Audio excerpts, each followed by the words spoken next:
So yun, good morning po sa lahat mga katrops. Bagong araw at bagong vlog na naman tayo. Ayan natin. Spray sana tayo ngayon. Ayan, umuulan, maambon. So tabay muna tayo. Ay, yun o, maambon. So yun, kami nga nakapagpataba na sa upo at sumikat ang araw. Ayan, tayo mag-i-spray ng kalamansi. So yan ang gamit nating gamot oh. So kukuha ko lang, halo ko lang para ma-mix.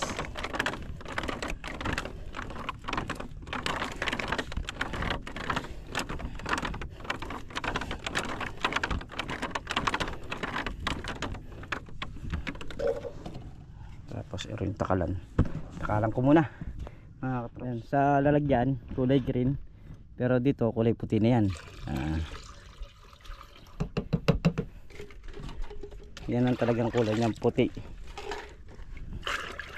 Kaya lang nagkulay green siya dahil doon sa isang gamot na halo natin. Haluin muna natin.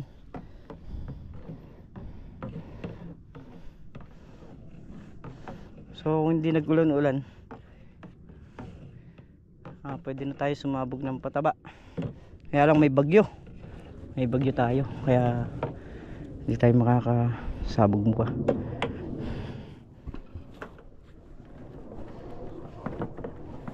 Mabaho talaga to.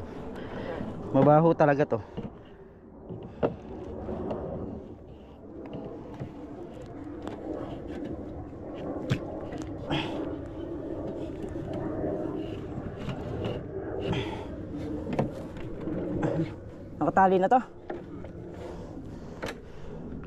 Dali lang. Ano pa andar rin at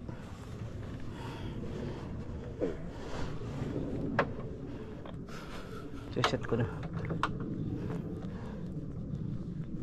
Hihilahin ko muna yung hose ko papunta ron. Pagka na diretso ko na, yun, pwede na.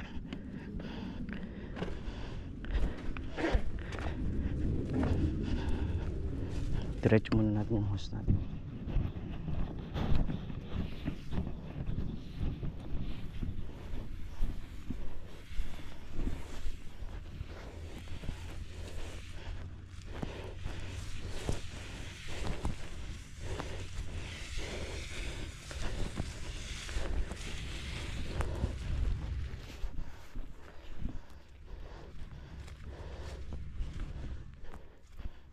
Tong, sige.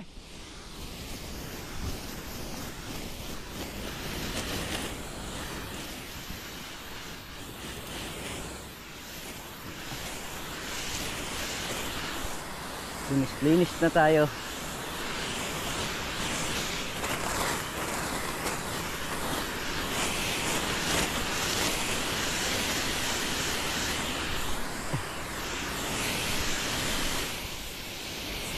Yan ang tamang pag-i-spray.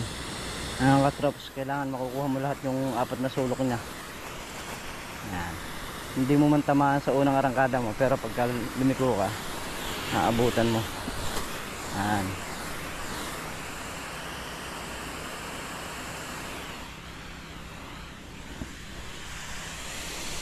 Yan dito. Kunin mo rito. Kukunin mo yung pangalawa na yon.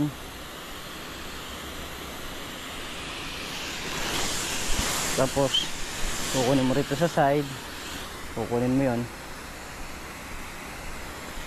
Ayan.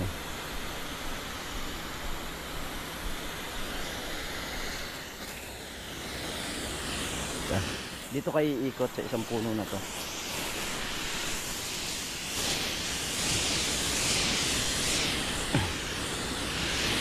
Ayan, pagligot mo rito, ano mo yung side na to,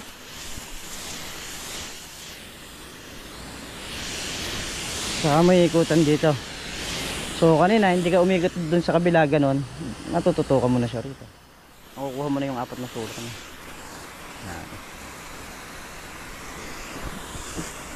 Ayan, mamaya nga pala pagka nangyari tayo mag-spray, pupunta ako ng Gapan. At yung biyanan kong babae naka-hospital. Siyempre dalawin natin. So kahapon pa raw din nakadala ron sa hospital.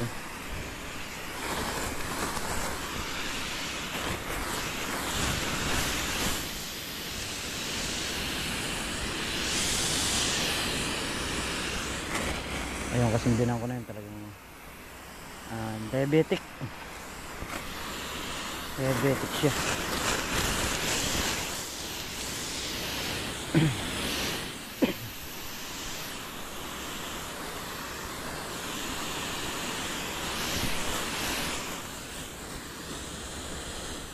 Kaya naman pagka ako nadadala sa hospital. So nasa emergency siya, pinala kahapon yung bayaw ko. Kaya mamaya pupunta tayo ron. Iatid natin si Bunso kasi para may magbabantay. May makakapalitan sila magbabantay dun sa lola nila.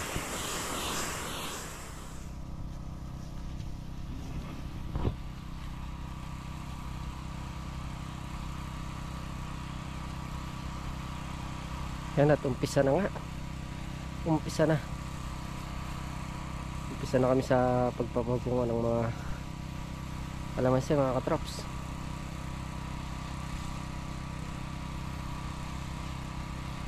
Yan, sila nga ang umi-spray sa katrops, tsaka si paring Carlo.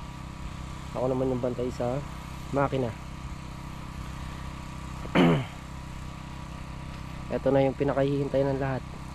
Sana pagtagumpayan natin lahat tong pagpapabunga, mapabunga ng maayos, marami yung bunga, at sana rin tumama sa presyo para masulit yung hirap, pagod. Kaya ito yung pambawi natin sa lahat.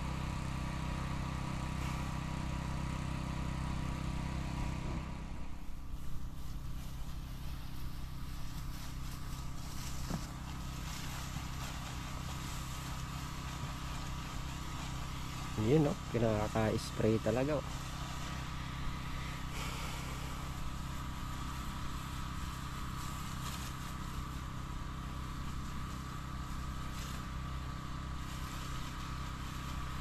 Nagliliparan yung white fly.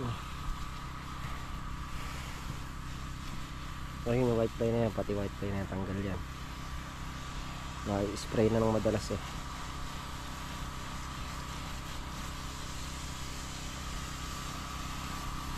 Bali itong taas muna ay spray niyan, tapos yung baba pagka clear na talaga yung mga balag dyan, pag natanggal na namin yung mga balag dun, tsaka unahin kasi pabungahin to. Yan, ang tabay lang, kukondisyon pa yan, eh. Mabaho lang yung gamit natin.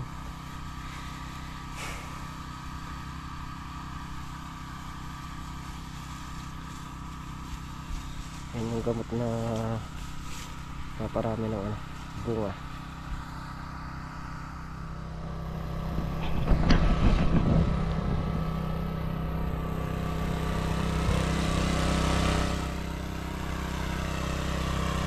Tagahila tayo ng host. I-set natin yung papasokan niya. So dito na siya papasok niyan. Tama, ayun yung ito. Papasok.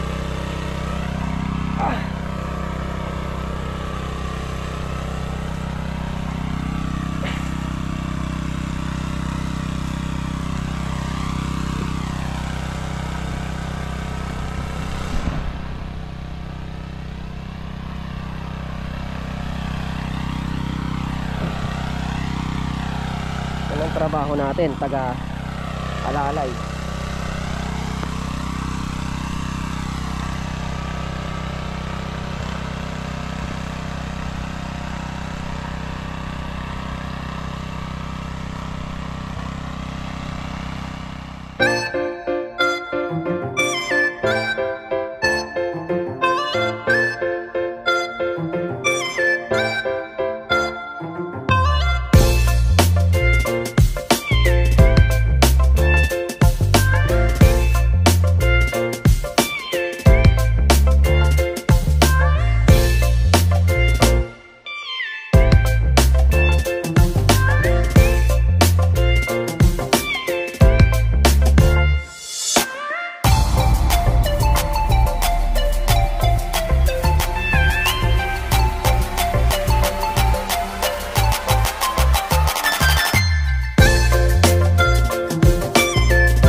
Yan mga katrops, ilang tudling na lang at mayayari na sila.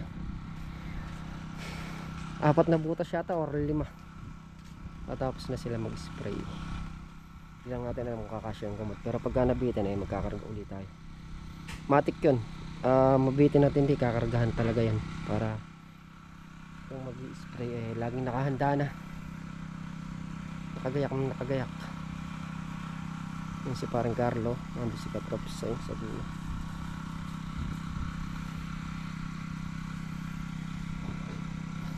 Matik. So ayun mga traps, bali yung isang drum kanina eh naubos na nga. At ayun, magkakarga muna ng isang drum para makapagpatuloy natin yung pag-spray dito sa mga kalamansi. Isang drum na kami puno. Isang drum pa. So hindi na rin mauubos yung isang drum na yun. Yun lang. Pero bitin yung aming gamot dito dahil pinakapaligo namin yung pagkaka-spray. Baka ipadaan namin yung matitira dito sa baba. Bira na tayo. Nakapagkarga na tayo. Nakatops.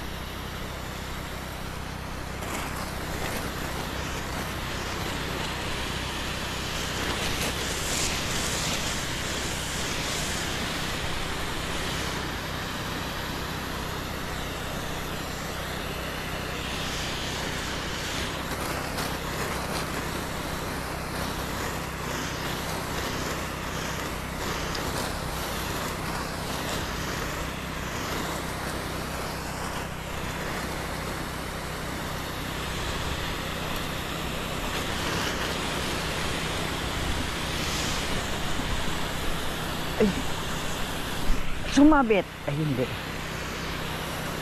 buhol lang.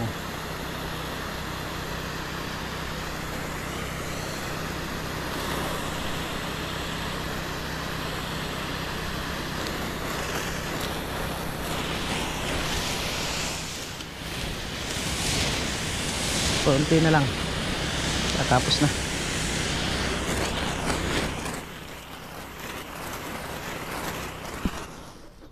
So yun mga katrops, pupunta tayo sa kukuha ng ng itik.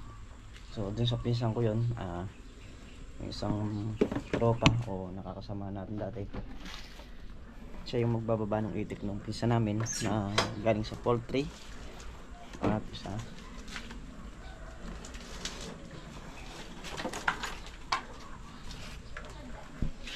so yun, umaambon magang maga dahil tayo may bagyo.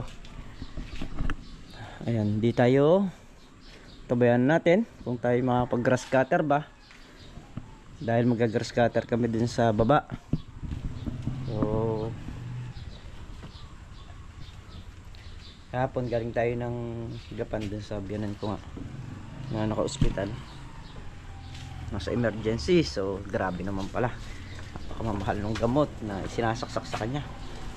Yung isang pirasong gamot na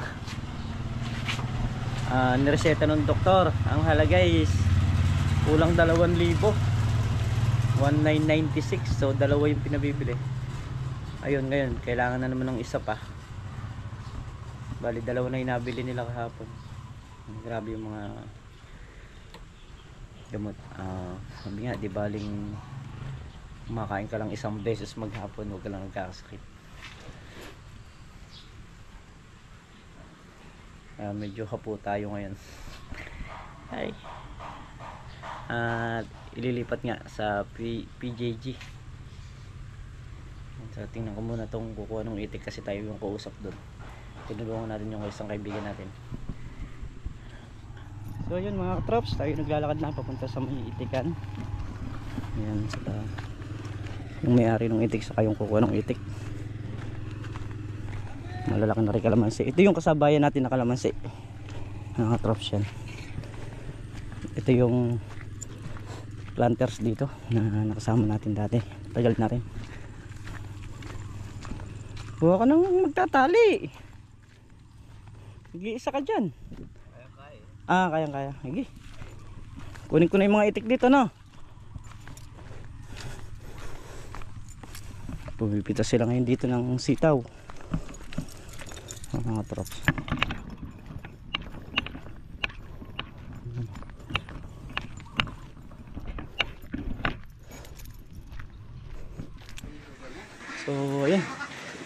Nasa 400 pang sinasabi nila yung itlog niya.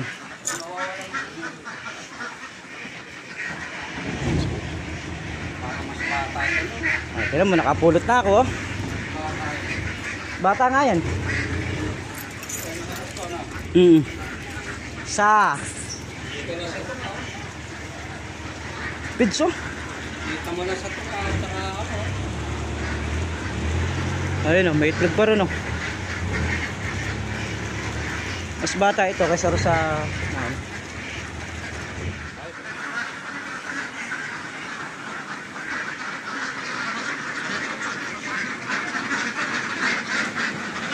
harang-harang tayo rito. Harang-harang. Harang-harang tayo. Harang-harang. Harang-harang.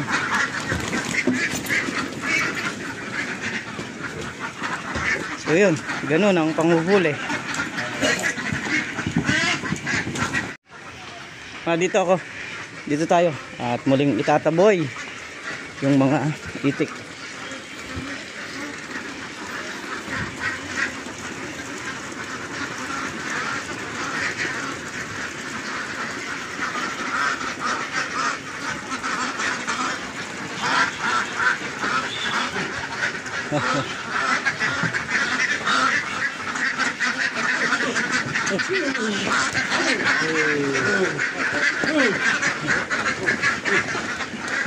Ayun.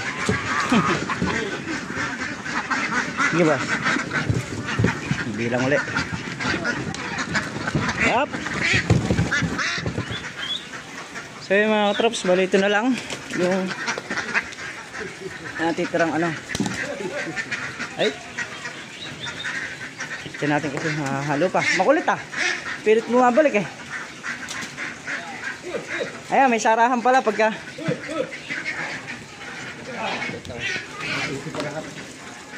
Oo. Yung barako, iwalay na natin dito. Hindi mamaya na, pag nandun na sa kanarang balibag dito, pawalan. Yun na yung atin. Pawalan. Pati na lang, ayan. Isang karga na lang to, isang kulong na lang. Ayan mga katrops, dito na nga tayo sa bukid at nayari na tayo magkarga. Bali yung itik na yun galing sa poultry, ibababa. Doon yan sa isang kasama natin doon. Doon dadalhin yung mga itik. Yan, dapat sabog namin ngayon ng pataba ngayon. So, hindi na masasabugan dahil nga uulan na naman. Pero kahit paano nalinis na natin yung mga kalamansi.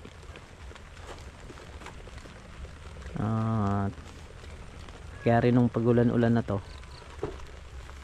tetestingin muna natin dun sa liquid na pabulaklak. Pagka humulma doon, sasabugan natin. Pagka hindi humulma, hindi natin sasabugan. Kasi kailangan mo nang maghulma ng bulaklakan para sure ball yung pagsabog natin ng pataba.